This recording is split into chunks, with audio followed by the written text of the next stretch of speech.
সামনে রমজান আসতেছে। আম্মা জান আয়েশা রাদিয়াল্লাহু আনহা বর্ণনা করেন, আমার নবী একদিন আমার পাশে ঘুমাইছেন, হঠাৎ দেখি নবী নাই। মনে মনে ভাবলাম নবী মনে হয় ভিন্ন কোন বিবির ঘরে গেছে। আমার নবীর তালাশে আম্মা জান বের হলেন, দেখে নবী কোন বিবির ঘরে নাই। মায়ার নবী নামাজের মুসাল্লায় উম্মতের জন্য কান্না করে দোয়া করতেছেন। আম্মা জান পেছন থেকে চলে আসলেন, চাদর মাথার উপরে দিয়ে শুয়া বললেন, নবী যেন বুঝে আমি ঘুমাইছি, উঠি নাই। নবী আয়েশা কয়, ও আয়েশা, মনে করেছো আমি নবী বুঝি নাই?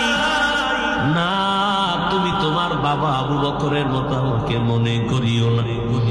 এবার আল্লাহর নবী কয়, আয়েশা, আমি কোন বিবির ঘরে যাই না, তুমি হয়তো সন্দেহ করছো। আমি আমার মাওলার সাথে একটু কথা বলার জন্য গেছি, আমার উম্মতের জন্য মালিকের কাছে একটু দোয়া করছি।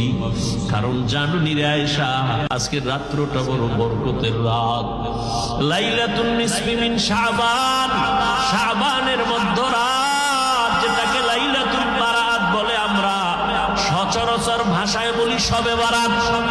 বরকতের রাত, অনেক গুনাহগারের মাফ করার ওয়াদা আল্লাহ করেছে।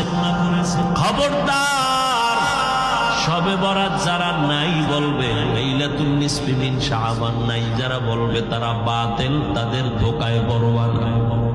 ও বাবা, তুমি তর্কে জড়ানোর দরকার নাই, তুমি নামাজ পড়ে মাওলার সিজদা দাও, তুমি